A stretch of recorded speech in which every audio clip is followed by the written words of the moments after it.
आज आपण छान अशी चटपटीत आणि मस्त चविष्ट अशी सुरणची भाजी बनवणार आहोत. त्याच भाज्या खाऊन कंटाळा येतो. तर अशा नवीन पद्धतीच्या भाज्या जर बनवल्यात तर सगळ्यांना आवडतात. चला तर मग अशा छानशा रेसिपीला सुरुवात करूया. तर या ठिकाणी अर्धा किलो सुरण आहे. हे सुरण आता आपल्याला स्वच्छ करून घ्यायचं आहे. तर याची जी मागची काळी पाट आहे ती सगळी आपण काढून घेणार आहोत. तर सुरण कधी सुरणामुळे खाज येते हातांना, घशाला. तर सुरण कापताना हाताला आपल्याला सर्वात प्रथम तेल लावून घ्यायचं आहे. काही सुरण नाही खाजत, परंतु काही सुरणमुळे खाज येते. जसं आळूच्या पानांना खाज असते, मग त्याच्यात आपण आमसूल टाकतो, लिंबूचा रस टाकतो. तर अशा पद्धतीने तुम्ही अगोदर हातांना तेल लावून घ्यायचं आणि मग नंतर सुरण कट करून घ्यायचं आहे. तर आता माझ्या पण हातांना खाज येते सुरणामुळे, म्हणून मी आता तेल लावून घेतलेलं आहे. आणि तेल लावल्यानंतर सगळी सुरणची जी काळी पाट आहे ती आपल्याला काढून घ्यायची आहे. म्हणजे सुरण स्वच्छ करून घ्यायचं. आणि सगळं स्वच्छ झालं की सुरण आपल्याला धुवून घ्यायचं आहे. कट करून झाल्यानंतर पण आपण धुणार आहोत, परंतु काळी पाट काढून झाल्यानंतर पण सुरण धुवायचं, कारण की याच्यामध्ये माती असते मागच्या साईडला, कंदमुळं असल्यामुळे. तर या ठिकाणी सगळी काळी पाट काढून झालेली आहे. आता आपण हे सुरण स्वच्छ धुवून घेणार आहोत. थोडंसं तुम्ही लिंबूचा रस किंवा आमसूल घालून धुतलं तरी देखील चालेल, म्हणजे त्याचा खाजरेपणा जो असतो तो निघून जातो. तर या ठिकाणी आता आपल्याला सुरण कट करून घ्यायचं आहे. तर आपण चौकोनी आकारामध्ये सुरण कट करून घेणार आहोत. मग या ठिकाणी तुम्ही छोट्या छोट्या आकाराच्या फोडी करू शकतात. तुम्हाला मोठं सुरण कट करायचं असेल मोठं, परंतु भाजीसाठी आपण छोट्याच आकाराच्या फोडी कट करत असतो. जशी आपण बटाट्याची भाजी बनवतो त्या पद्धतीने आपल्याला हे सुरण कट करून घ्यायचं आहे. तर या ठिकाणी आता मला पाहिजे तशा मी सुरणचे काप करून घेते, फोडी करून घेते. बटाट्याच्या जशा फोडी करतो तशा चौकोनी फोडी या ठिकाणी मी सुरणाच्या कट करून घेतलेल्या आहेत. आणि सगळं सुरण कापून झाल्यानंतर पुन्हा आपल्याला हे सुरण स्वच्छ 2 ते 3 पाण्याने धुवून घ्यायचं आहे. आता या ठिकाणी एका मोठ्या वाटीमध्ये काढून मी हे 2 ते 3 पाण्याने स्वच्छ धुवून घेणार आहे.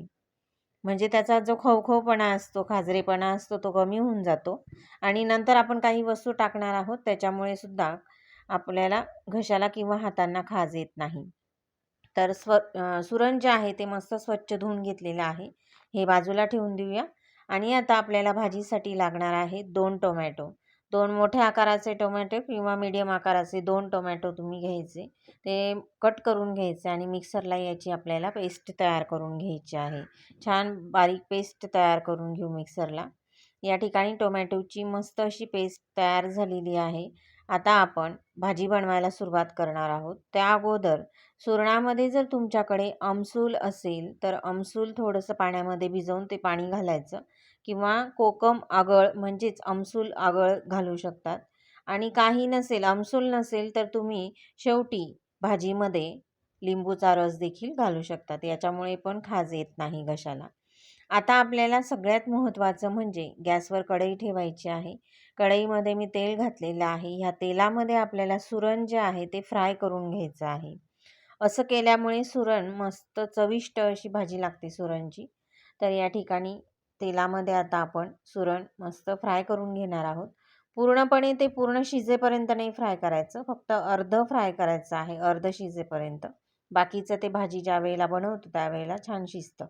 तर या ठिकाणी अर्धवट सुरण जे आहे ते मी तळून घेतलेलं आहे. पूर्ण तळलं तर मग ते पूर्ण शिजतं, तर अर्धवट तळून घ्यायचं आणि काढून घेऊया. तर अशाच पद्धतीने 2-3 वेळेस मी 2-3 वेळेस करून थोडं थोडं सुरण जे आहे ते तेलामध्ये तळून घेतलेलं आहे. आणि तेल काही सुरणामध्ये जिरत नाही, ते वरतीच तळलं जातं सुरण.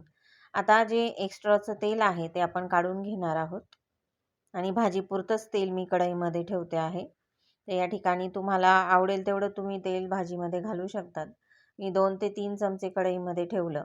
आणि आता आपल्याला ह्या तेलामध्ये गॅस चालूच ठेवायचा. तेलामध्ये आपल्याला 4-5 मिरे, 2 हिरवे वेलदोडे फोडून टाकायचे आणि 4-5 लवंग घालायचे आहेत. आणि हे छान तडतड उडू द्यायचं मस्त, त्याचा छान धूर निघेपर्यंत. आणि या ठिकाणी ना गॅस बंद करायचा, कारण की आता तेल खूप गरम झालेलं आहे. गॅस बंद केल्यानंतर आता आपण याच्यामध्ये बारीक कट केलेलं अद्रक बारीक कट करायचं, नाही तर मग तुम्ही अद्रक ठेचून घेऊ शकतात. आणि 2 हिरव्या मिरच्या घातलेल्या आहेत. अद्रक चांगलं परतवलं गेल्यानंतर आता आपल्याला याच्यामध्ये 1 चमचा हळद, आवडीप्रमाणे लाल मिरची पावडर आणि 2 चमचे धना पावडर घालायचं आहे. आता हे मसाले तेलामध्ये परतवून घेऊ. गॅस बंदच आहे, कारण की तेल खूप गरम झालेलं आहे. मसाले जळतील म्हणून लवंग, मिरे चांगलं तळलं गेलं की लगेच गॅस बंद करायचा. मग नंतर अद्रक, हिरवी मिरची आणि बाकीचे मसाले घालायचे. आणि आता टोमॅटोची पेस्ट घातलेली आहे. आता मी गॅस चालू केलेला आहे. टोमॅटोची पेस्ट घातल्यानंतर गॅस चालू करते. आणि आता ही टोमॅटोची पेस्ट मस्त तिचा कच्चापणा जाईपर्यंत छान परतवून घ्यायची आहे, तेल सुटेपर्यंत. आता छान मसाला जो आहे तो मस्त परतवायचा तेल सुटेपर्यंत.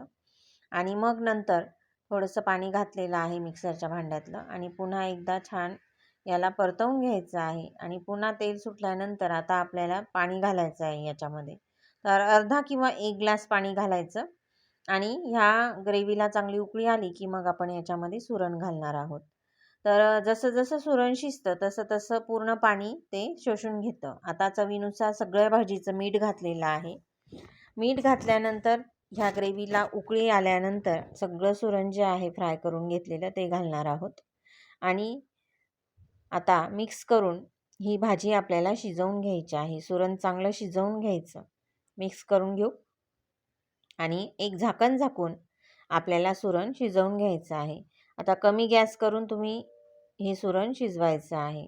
आणि जर तुम्हाला मध्ये थोडंसं पाणी कमी वाटलं तर तुम्ही यामध्ये थोडंसं गरम पाणी करून घालू शकतात. तर अधूनमधून चेक करायचं. 2-3दा अलटपलट करून भाजी अलटपलट करून घेतली, मिक्स करून घेतली. आणि मस्त असं सुरण या ठिकाणी शिजवून घेतलेलं आहे. तुम्हाला पूर्ण छान नरम होईपर्यंत सुरण शिजवून घ्यायचं. हे बघा अशा पद्धतीने. आणि आता आपण या ठिकाणी गॅस बंद करणार आहोत आणि बारीक कट केलेली कोथिंबीर घालून घेऊया. आणि गॅस बंद करून द्यायचा. आणि पूर्ण गॅस बंद केल्यानंतर मग याच्यामध्ये आपल्याला लिंबूचा रस घालायचा आहे. तर या ठिकाणी कोथिंबीर घातल्यानंतर गॅस बंद केला. आणि हळूहळू सुरण जे आहे ना तो सगळा ग्रेव्ही जी आहे ती शोषून घेतो. जर तुम्हाला थोडी ग्रेव्ही पाहिजे असेल तर तुम्ही थोडंसं यामध्ये गरम पाणी करून घालू शकतात. आता मी या ठिकाणी अर्धा ते 1 लिंबूचा रस तुम्हाला घालायचा आहे. मस्त चविष्ट लागते आणि अगदी चटपटीत आणि वेगळी भाजी होते. मस्त लागते अगदी सुरणची भाजी. नक्की बनवून बघा अशा पद्धतीने. तर मस्त अशी छान लिंबूचा रस घातला, मिक्स करून घेतला आणि आता आपण ही सर्विंग प्लेटमध्ये काढून घेणार आहोत. अतिशय चविष्ट अशी भाजी तुम्ही मस्त लुसलुशीत गरम गरम चपात्यांसोबत खाऊ शकतात, भाकरीसोबत, भातासोबत, कशासोबतही ही भाजी खूप छान लागते. रेसिपी आवडली असेल तर लाईक करा, जास्तीत जास्त शेअर करा. पुन्हा भेटूया अशाच एका नवीन रेसिपीमध्ये. तोपर्यंत धन्यवाद.